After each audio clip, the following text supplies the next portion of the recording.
오늘 신앙 성장을 위한 수요 특강 새신자반 시리즈 성경이란 무엇인가 우리 두 번째 시간 함께 나눠보도록 하겠습니다. 성경은 그 자체로 특징을 가지고 있습니다. 어, 어느 것도 흉내낼 수 없는 성경만의 특징을 가지고 있는데요. 한번 우리 말씀을 통해서 한번 보도록 하겠습니다. 요한복음 6장 58절 말씀 함께 읽어보겠습니다. 시몬 시몬 베드로가 베드로가 대답하되 대답하되 주여 영생의 영생의 말씀이 주께 말씀이 주께 있사오니 있사오니 우리가 우리가 누구에게로 누구에게로 가오리까? 가오리까? 아멘. 자, 성경의 특징은 바로 영생의 말씀이라는 사실입니다. 왜 하나님의 말씀은 영생의 말씀일까요? 그것은 하나님이 이 성경을 우리에게 주신 하나님이 영생하시는 분이기 때문에 그렇죠. 대통령을 한번 예로 들어보겠습니다. 누구든지 대통령이 된다면 그 사람의 말은 대통령으로서의 효력을 가지고 있습니다. 그 사람이 집에 있든 밖에 있든 뭐 대통령 관저에 있든 누군가 사적인 대화를 하든 그 사람이 대통령의 신분으로서 하는 말의 능력을 가지고 있게 되는 것이죠. 그것과 같이 삼일체 하나님께서는 시간과 공간을 초월하여 영생하시는 하나님이시기 때문에 그분들의 말씀은 바로 영생의 말씀이라고 볼 수가 있는 것입니다. 그렇다면 영생의 말씀이라면 영원히 함께 있어야 되겠죠. 영생이라고 하는 것은 점이 아닙니다. 있다가 없다가 하는 점이 아니라 늘 처음부터 끝까지 한결같이 우리와 함께하고 있는 하나님의 영생의 말씀이라는 사실입니다. 그래서 언제 어디서나 늘 우리와 함께하는 말씀이 아니라면 그것은 영생의 말씀일 수가 없는 것이죠. 그래서 베드로전서 1장 23절에서는 우리에게 이렇게 이야기합니다. 같이 읽어보겠습니다. 너희가 거듭난 너희가 것은 거듭난 썩어질 것은 씨로 된 썩어질 것이 씨로 된 아니요 것이 아니요 썩지 아니할 썩지 씨로 된 아니할 씨로 된 것이니 것이니 살아있고 살아있고 항상 항상 있는 있는 하나님의 하나님의 말씀으로 말씀으로 되었느니라. 되었느니라. 아멘. 오늘 이 베드로전서는 하나님의 말씀을 항상 있는, 항상 우리와 함께 있는 하나님의 말씀이라고 말하고 있는데요. 근데 우리가 하나님의 말씀은 항상 계시는 말씀이라고 하고 있지만 그 말씀이 나와 함께하고 있지 않다면 어떻게 될까요? 은행에는 정말 많은 돈이 쌓여져 있지만 그 돈이 나와는 상관이 없는 돈이죠. 그것은 내 것이 아닙니다. 그것과 같이 하나님의 말씀을 항상 있지만 그 말씀이 나와 함께 있어야지만 그 말씀의 능력이 나에게 나타나게 된다는 사실입니다. 신명기 30장 11절부터 14절을 우리 한번 같이 읽어보겠습니다. 함께 읽겠습니다. 내가 오늘 내가 내게 오늘 내게 명령한 이 명령한 이 명령은 명령은 내게 내게 어려운 것도 어려운 아니요 것도 먼 아니요 것도 먼 아니라 것도 아니라 하늘에 있는 것이 하늘에 있는 아니니 것이 내가 아니니 내가 이르기를 이르기를 누가 우리를 누가 위하여 우리를 하늘에 위하여 올라가 하늘에 그의 올라가 명령을 그의 명령을 우리에게로 가지고 우리에게로 가지고 와서 와서 우리에게 들려 우리에게 들려 행하게 하랴 행하게 할 하랴 것이 할 것이 아니요 아니요 이것이 바다 밖에 있는 이것이 것이 바다 밖에 있는 아니니 것이 내가 아니니 내가 이르기를 이르기를 누가 누가 우리를 우리를 위하여 위하여 바다를 바다를 건너가서 그의 건너가서 명령을 그의 우리에게로 명령을 가지고 우리에게로 와서 가지고 와서 우리에게 들려 우리에게 행하게 들려 하랴 할 행하게 것도 하랴 할 아니라 것도 아니라 오직 그 오직 그 말씀이 내게 말씀이 매우 내게 매우 가까워서 내 가까워서 입에 내 입에 있으며 내 있으며 마음에 내 마음에 있은즉 내가 있은즉 이를 행할 내가 수 이를 행할 수 있느니라. 있느니라. 아멘. 아멘. 하나님의 항상 있는 말씀이 먼 것도 아니고 어려운 것도 아니고 하늘에 있는 것도 아니고 우리를 하늘을 올라가서 그 명령을 우리가 가져와야 될 것도 아니고 어디에 있다고요? 내 입에, 우리의 입에, 그리고 우리의 마음에 있다라고 말씀하고 있습니다. 하나님의 말씀은 우리와 아주 가깝기 때문에 우리와 늘 함께 하고 있다라는 사실이죠. 그러나 아무리 내 속에 있고 내 마음에 있고 내 입술에 있더라도 그 말씀이 단 한순간이라도 능력을 소멸한다면 그것은 하나님의 말씀이 아닐 겁니다. 능력을 소멸한 말씀은 그냥 말이지 말씀이 될 수가 없습니다. 사도행전 19장 20절을 같이 읽어보겠습니다. 함께 읽겠습니다. 이와 같이 주의 같이 주의 말씀이 힘이 말씀이 있어 힘이 흥왕하여 있어 세력을 흥하여 세력을 얻으리라. 얻으리라. 아멘. 우리 안에 계시는 하나님의 말씀은 그 능력이 소멸되지 않습니다. 우리에게 그 능력이 소멸되어져서 어쩔 때는 능력이 나타나지 않거나 어쩔 때는 능력이 나타나는 말씀이 아니라 하나님의 말씀은 늘 힘이 있어서 우리 안에 그 능력으로 나타나게 된다는 것이죠. 그래서 사도행전 19장 20절에 주의 말씀이 힘이 있어 흥왕하여 세력을 얻었다라고 우리에게 말씀하고 있습니다. 그렇다면 말씀은 그 능력뿐만 아니라 참된 말씀이어야 되겠죠. 능력뿐만 아니라 그 말씀이 거짓된 말씀이 아니라 참된 말씀이어야 합니다. 힘과 능력을 지녔어도 그 말이 참됨이 결여되어져 있다면 그것은 도리어 사람을 해치거나 나쁜 방향으로 그 말씀이 나아갈 수도 있습니다. 오늘 이 새신자반을 쓰셨던 이재철 목사님의 그 아는 친구 중에 독일인 친구가 있다라고 합니다. 그 친구는 2차 세계대전 때 독일의 군인으로서 참전한 사람이었죠. 그 사람이 2차 세계대전에 참전하기 전에는 히틀러라는 사람에 대해서 아주 안 좋은 감정을 가지고 있었고 그 사람의 행동을 이해할 수 없었다고 말합니다. 그런데 그가 군대에 끌려가서 히틀러가 하는 말을 듣고 나니까 그 이후부터는 히틀러를 맹신하게 되고 전쟁을 참여해야 되는 이유가 그에게는 생겼다라고 말하고 있죠. 말 하나로 사람의 입 하나로 그 군인들을 열광시키고 전쟁이 치를 수 있도록 바꿔 나가는 히틀러의 말에는 능력이 있었습니다. 하지만 뭐가 결여되었죠? 참됨이 결여되었죠. 그의 말에는 능력은 있었지만 그의 말은 거짓말이었습니다. 사람들을 선동하는 말이었고 사람들의 마음을 흔드는 말이었습니다.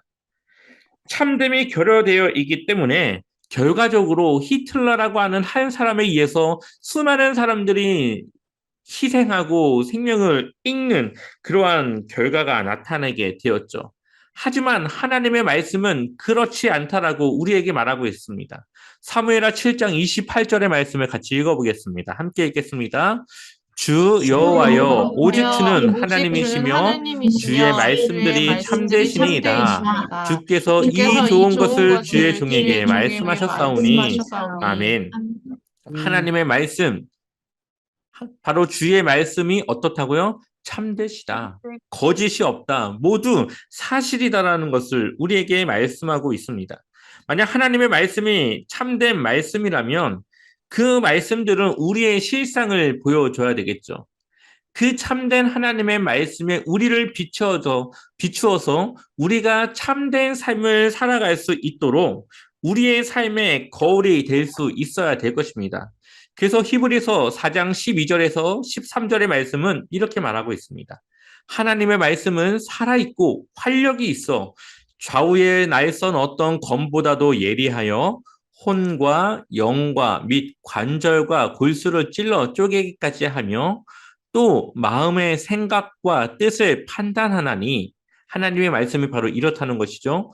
지으신 것이 하나도 그 앞에 나타나지 않음이 없고 우리의 결산을 받으실 이의 눈앞에 만물이 벌거벗은 것 같이 드러나느니라. 아멘. 아멘. 하나님의 말씀이 우리의 생각과 뜻을 판단해서 나중에 우리의 삶의 모든 결산을 할 때에 그 말씀에 우리의 삶이 비추어져서 만물이 우리를 포함한 모든 만물이 벌거벗은 것 같이 우리의 실상을 하나님의 말씀이 온전히 보여주게 될 것이라고 말씀하고 있습니다. 우리는 하나님의 말씀 속에서 우리의 삶의 추악함을 바라볼 수 있고 그것이 무엇인지를 알고 바꾸어 나아갈 수 있다라고 말씀하고 있습니다. 그러니 하나님의 말씀은 우리에게 거울이 되어지고 그 거울에 우리를 비추어서 우리의 잘못된 부분, 고쳐야 될 부분들을 알아갈 수 있고 고칠 수 있도록 우리에게 능력의 말씀이 되어진다라는 사실입니다. 만약에 하나님의 말씀이 우리에게 주어지지 않았다면 어떻게 되었을까요?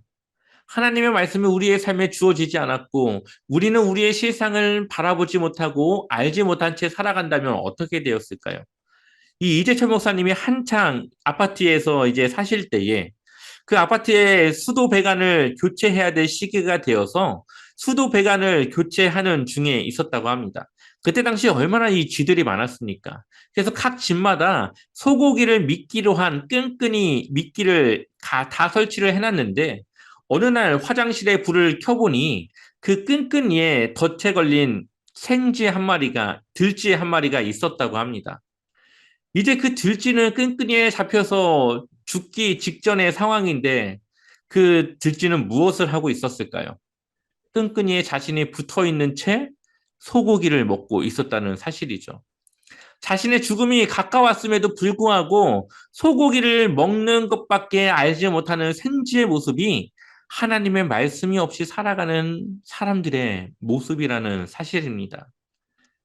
인생의 죽음 앞에서 자신의 욕망을 채우며 살아가는 자신의 실상을 바라보지 못하는 그런 사람들의 모습이 바로 하나님의 말씀이 없을 때에 바로 우리의 모습이라는 것을 말씀하고 있습니다. 그의 눈이 어두워 생명을 바라보지 못하고 그 생명을 스스로 갉아먹을 수밖에 없는 삶을 살아가는 이들의 모습이 바로 하나님의 말씀이 없을 때에 우리의 삶에 제외되었을 때의 우리의 모습이라는 말씀입니다.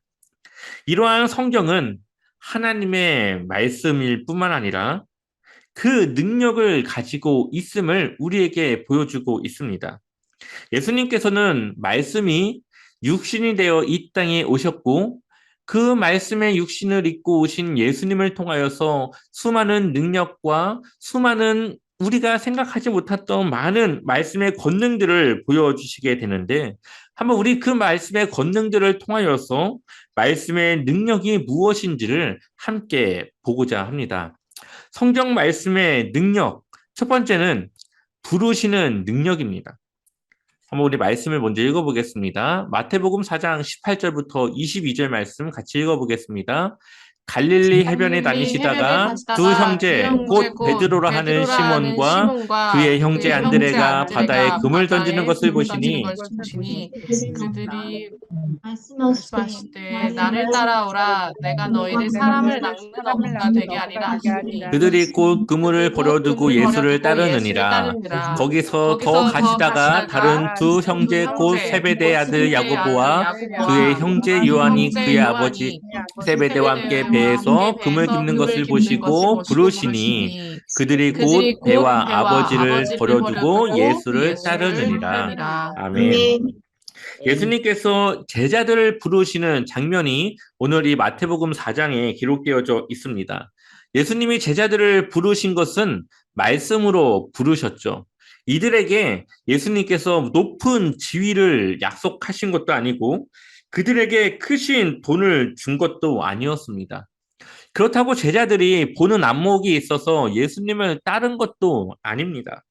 단지 예수님이 말씀으로 그들을 부르시는 그 부르심의 능력 가운데 이들이 순종하였고 예수님을 따르는 제자가 되었다라는 사실이죠.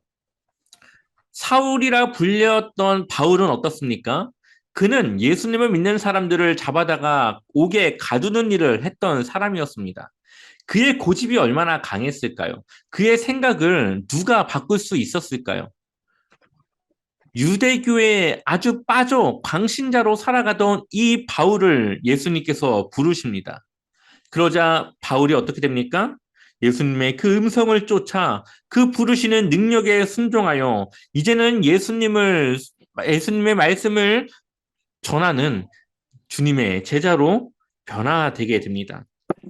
바로 이러한 하나님의 말씀, 부르심의 능력 가운데 우리가 하나님의 자녀가 되었고 그 부르심에 우리가 순종하여 하나님을 따라 살아가는 그리스도인이 되었습니다. 우리에게 능력과 지혜와 통찰력이 있어서 하나님을 먼저 우리가 찾은 것이 아니라 하나님은 여러 사람의 말씀과 입술을 통하여서 우리를 부르셨고 우리는 그 부르심에 순종하여 하나님의 자녀가 되고 제자가 되었다는 사실이죠. 어부였던 베드로를 부르셔서 그 베드로가 하나님의 그 능력 가운데 사도로서 살아가게 되었고요. 사람들을 잡아다가 옥에 가뒀던 사울이라 했던 그 사람은 하나님의 그 능력의 부르심을 따라 그는 주님의 말씀을 전 세계에 전했고 세계가 변화되어지는 아주 큰 결정적인 역할을 하게 되었습니다. 이처럼 하나님의 말씀에는 부르심의 능력이 있다라는 사실입니다. 두 번째로 치유하는 능력이 있습니다.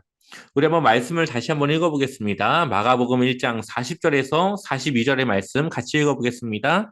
한 나병 환자가 나병 예수께 환자가 와서 예수께 꿇어 와서 엎드려 간구하여 꿇어 이르되 간구하여 이르되 원하시면 저를 원하시면 깨끗하게 저를 하실 수 깨끗하게 하실 있나이다. 수 있나이다. 예수께서 불쌍히 예수께서 여기사 불쌍히 손을 여기사 내밀어 손을 그에게 내밀어 대시며 그에게 대시며 이르시되 이르시되 내가 내가 원하노니 원하노니 깨끗함을 받으라 깨끗함을 받으라 하시니 하시니 곧 곧 나병이 그 나병이 그 사람에게서 사람에게서 떠나가고 떠나가고 깨끗하여 깨끗하여 진지라. 진지라. 아멘. 이때 당시 이 나병이라고 하는 것, 지금 우리가 불리는 건 이제 한센병이라고 불리는 이 병은 불치병이었습니다. 고칠 수 없는 그러한 병이었지만 예수님의 그 말씀 속에서 깨끗함을 받으라 하시니 그 사람의 병이 깨끗하여졌다라고 말씀하고 있습니다. 하나님의 말씀은 치유하는 능력이 있습니다. 병을 고치는 신유의 능력이 있다라는 것입니다. 왜 그러냐? 우리를 창조하신 그 하나님의 말씀이기 때문에 하나님의 말씀은 우리를 고치실 수 있는 능력이 있다라는 사실이죠. 그러니 예수님을 통해서 병을 고침받았던 것은 창조주 하나님으로서 당연히 할 수 있는 일일 것입니다. 우리가 볼 땐 그것이 기적이지만 하나님의 입장에서 볼 때는 병을 고치는 것은 너무나도 당연한 일이라는 사실이죠. 무엇보다 중요한 것은 치유하는 능력을 주님께서 지니셨기 때문에 그 방법 또한 주님의 그 결정에 달려 있었다라는 사실입니다. 누군가는 병을 고칠 수 있고 누군가는 그 병을 고침을 받지 못할 수도 있는 것. 이것은 바로 예수님과 하나님의 그 결정과 그 속안에 있다라는 사실이죠. 이것을 우리가 받아들일 수 있을 때에 병을 고치거나 고치지 않는 또한 하나님의 말씀으로 병을 고침받거나 또 다른 방법으로 병을 고침받는 이 모든 방법이 바로 하나님의 주권하에 있다라는 사실을 우리가 인정하고 받아들일 때에 우리의 신앙은 더욱 성숙한 믿음으로 나아갈 수 있다라는 사실입니다. 저 또한 얼마 전에 이제 담석증을 이제 앓고 있다가 결국은 병원에서 스스로 치료를 받았습니다. 저라고 기도하지 않았을까요? 그 병을 수술이 아니라 그냥 고쳐달라고 기도했습니다. 그러나 하나님의 방법은 하나님의 능력이 아니라 병원에서 그것을 치유받는 그러한 결과로서 저에게 그 치료의 방법을 주셨죠. 그렇다고 하나님의 능력이 없었느냐? 그것이 아니죠.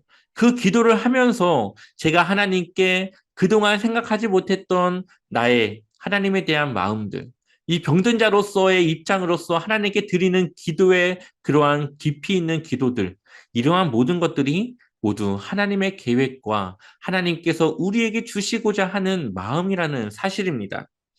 오늘 이 이재철 목사님이 이제 목회를 하실 때에 그 교회 한 장로님이 계셨습니다. 이 장로님이 당뇨도 있고 또 이후에 중풍이라고 하는 것이 같이 합병증이 와서 큰 일을 맞이하게 됩니다. 오른쪽 손과 발은 마비가 되고 오른쪽 눈은 의안, 이제 인공 눈을 껴야 되는 상황이 찾아오게 됩니다. 이 장로님을 찾아갔을 때에 혼자 앉아서 성경을 보고 있던 이 장로님에게 이 목사님이 장로님 불편하시고 힘드시죠? 하며 그 장로님을 위로하고자 말을 건넸습니다. 그런데 이 장로님은 이렇게 대답합니다. 불편하다니요. 오히려 감사합니다. 발을 하나 못 쓰니 죄 지으러 다니지 않아서 좋고 한쪽 손밖에 없으니 술, 담배 안 해서 좋고 눈이 한쪽밖에 없으니 하나님의 말씀만 보게 되어져서 좋습니다. 이 장로님이 건강할 때는 자신의 욕망을 채우러 세상 속에서 살아가던 장로님이었지만 몸이 불편하여지고 자신의 삶이 힘들어지니 오히려 하나님을 찾게 되었다라는 것입니다. 또한 당신의 날개로 나으리라 라고 하는 이 책을 쓴 마리 버기스라고 하는 인도의 여인이 있습니다. 이 여인은 불의의 그런 사고로 두 다리를 잃어버리게 됩니다. 한창 인생을 살아가야 될 젊은 여성에게 이 두 다리는 얼마나 소중한 거였겠습니까? 그러나 이 여인은 자신의 이 절망을 뛰어넘어 불쌍한 한센병자들을 돕기 위한 의사가 되어 수많은 인도인들에게 희망을 주고 존경을 받는 그러한 사람이 되어지게 됩니다. 그리고 이 여인은 이렇게 말합니다. 나는 두 다리를 원했지만 하나님께서는 저에게 두 날개를 주셨습니다. 사실 그녀는 인도의 최상류층 가정의 딸이었습니다. 두 다리가 있었다면 건강한 두 다리 때문에 인생에 남부러울 것이 없는 그녀에게 하나님을 찾을 일은 없었다라는 것이죠. 하지만 두 다리를 잃게 되자 하나님을 찾게 되었고 그 두 다리를 간절히 원했던 그녀에게 두 다리가 아니라 두 개의 날개를 주셔서 사람들을 위하여서 일할 수 있는 하나님의 은총을 주셨다라고 고백하고 있습니다. 또 다른 사람이 또 있습니다. 폐결핵과 직장암으로 여러 번 죽을 고비를 넘겼고 죽음의 문턱을 넘나들었던 일본의 작가 미우라 아야코라고 하는 사람입니다. 이 여인은 77세를 이제 일기로 사망을 하게 되었는데 그녀는 이렇게 고백합니다. 병들지 않고서는 드리지 못할 기도가 따로 있습니다. 병들지 않고서는 믿을 수 없는 기적이 따로 있습니다. 병들지 않고서는 들을 수 없는 말씀이 따로 있습니다. 병들지 않고서는 가까이 갈 수 없는 성소가 따로 있습니다. 병들지 않고서는 우러러 볼 수 없는 얼굴이 따로 있습니다. 병들지 않고서는 나는 인간이 될 수조차 없습니다. 이 여인이 자신의 이 병을 겪으면서 하나님을 찾고 하나님께 기도하며 그 이전에는 드리지 못했던 기도와 그가 경험했던 여러 가지 것들을 고백하게 되었다는 것이죠. 이런 믿음을 지녔으니까 병 속에 건강한 사람이 상상도 못할 하나님의 은혜를 깊이 체험했던 이 미우라 아야코 여사의 글은 우리의 영혼에 따스한 불을 지펴주고 있습니다. 사도 바울도 불치의 병에 시달리며 하나님을 위해 일했습니다. 3번 하나님께 기도했지만 하나님은 사도 바울의 그 병을 고쳐주지 않았죠. 엘리사의 그 마지막에 죽을 병에 걸렸던 이 엘리사도 하나님이 주신 이 병에 대해서 고쳐달라 기도하지 않고 그것을 받아들이고 살아가는 것을 보게 됩니다. 그들이 그럴 수 있었던 것은 죽음 이후에 그들이 가질 하나님 나라에 대한 소망이 있었기 때문이었죠. 지금 여러분의 병이 낫지 않는다고 하나님께 원망할 것이 아니라 그 병을 감당해야 될 이유가 우리에게 있기 때문에 하나님께서 그 병을 치유하지 않고 있다는 것을 우리는 받아들여야 됩니다. 우리가 하나님께 모든 치유의 주관이 하나님께 있다는 것을 받아들일 때에 우리는 더 깊이 있는 믿음의 단계로 나아갈 수 있습니다. 우리가 이것을 제대로 인식하지 않을 때에 우리는 병의 노예가 되거나 우리의 삶의 건강을 우상숭배와 같이 의지하고 살아갈 수도 있다는 사실입니다. 하지만 우리는 하나님의 치유의 능력 안에서 하나님의 그 뜻을 따라 살아간다라고 하는 사실을 우리가 받아들이고 우리는 이해할 수 있어야 합니다. 세 번째 하나님의 능력은 변화시키는 능력입니다. 우리 한 번 더 하나님의 말씀을 같이 읽어보겠습니다. 함께 읽겠습니다. 예수께서 그곳에 예수께서 이르사 그곳에 이르사 쳐다보시고 쳐다보시고 이르시되 이르시되 삭개오야 속히 삭개오야 속히 내려오라. 내가 내려오라. 오늘 내가 내 오늘 집에 내 집에 유하여야 하겠다 유하여야 하시니 하겠다 하시고 급히 내려와 급히 내려와 즐거워하며 즐거워하며 영접하거늘 영혼을 무사람이 보고 무사람이 수군거려 보고 이르되 수군거려 저가 이르되 죄인의 저가 집에 죄인의 유하로 집에 들어갔도다 유하로 하더라. 들어갔도다 하더라. 삭개오가 학교가 서서 주께 서서 주께 여짜오되 주여 여짜오되 주여 보시옵소서 내 보시옵소서 소유의 내 소유의 절반을 가난한 절반을 자들에게 가난한 자들에게 주겠사오며 주겠사오며 만일 누구의 만일 것을 누구의 속여 것을 빼앗은 일이 속여 빼앗은 있으면 일이 내 있으면 갑절이나 내 갑절이나 갚겠나이다. 갚겠나이다. 예수께서 예수께서 이르시되 이르시되 오늘 오늘 구원의 구원이 이 집에 집에 이르렀으니 이 이르렀으니 이 사람도 사람도 아브라함의 아브라함의 자손임이니로다. 자손이니로다. 아멘. 아멘. 삭개오는 불의한 세리장이었습니다. 불의한 세리장이라고 하는 말은 그가 가지고 있는 재산의 대부분은 그가 불의한 일로 거둬들인 수입이라고 하는 것을 말하고 있죠. 그런데 그 삭개오가 예수님을 만나고 변화되게 됩니다. 왜냐하면 예수님의 말씀은, 하나님의 말씀은 변화시키는 능력의 말씀이기 때문에 그렇죠. 여기서 말하는 변화시키는 능력은 우리로 하여금 곧 포기하게 하는 능력이 있다라는 말입니다. 삭개오가 그동안은 자신의 그 재산을 불리며 살아가는 삶을 살아갔지만 예수님을 만나고 나서는 그의 삶이 변화되어졌고 그의 재산을 포기하는 변화된 능력을 보여주게 됩니다. 그가 소유의 절반을 떼어 가난한 자들에게 줄 뿐만 아니라 만일 속여 빼앗은 일이 있다면 네 배나 그들에게 갚겠다라고 말하고 있는 것이죠. 만약에 삭개오가 거둬들인 수입의 대상당 부분이 불의한 일을 하여서 얻게 된 수입이라고 한다면 이 삭개오의 모든 재산은 거의 다 자신이 불의한 일을 하여 거뒀던 그들에게 나눠줘야 되고 빈털터리가 될 수밖에 없는 삶을 이 삭개오는 감당해야 했을 것입니다. 그럼에도 불구하고 그가 포기할 수 있었던 이유는 무엇입니까?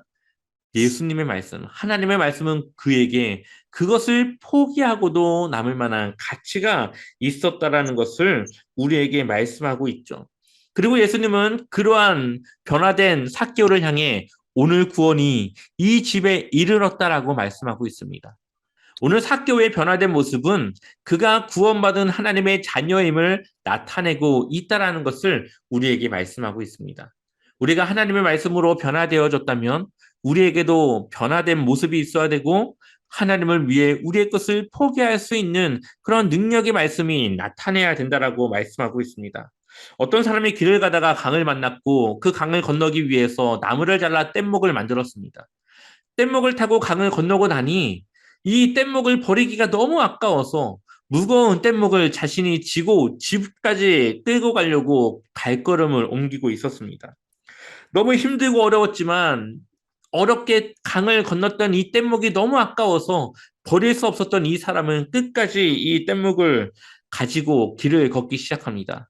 그런데 결국 이 사람은 자신의 집까지 가지 못하고 쓰러져 넘어지게 되었고 그 이후로는 다시 일어나지 못했다라고 말씀하고 있습니다. 우리의 삶은 무엇을 바라보고 살아가야 될까요? 때로는 우리가 하나님의 말씀을 통하여서 우리의 것을 버릴 수도 있어야 되고 포기할 수도 있어야 됩니다. 도자기를 만드는 도공이 가차없이 자신의 작품을 미련 없이 깨뜨리는 이유는 최고의 작품을 만들기 위해서이죠.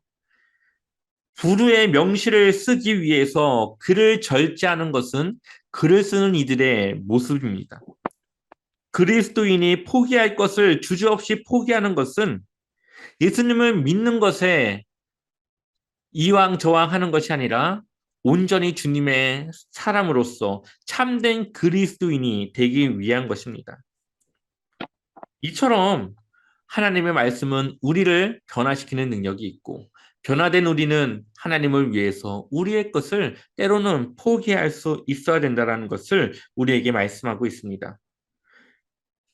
여러분께 포기하기 위한 하나님의 말씀을 의지하여 여러분의 삶 속에서 뜯어내야 될 것은 무엇입니까? 무엇을 여러분의 삶에 하나님은 포기하기를 원하실까요? 우리는 우리의 삶을 하나님의 말씀에 비추어서 하나님이 우리에게 원하시는 모습은 무엇인지, 내가 포기하고 또한 다듬어지고 깨어져야 될 부분은 무엇인지 우리는 날마다 하나님의 말씀 앞에 서서 우리의 모습을 돌아볼 수 있어야 됩니다.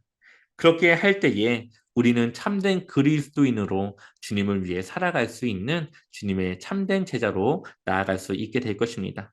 오늘 강의 여기서 마치도록 하겠습니다. 감사합니다.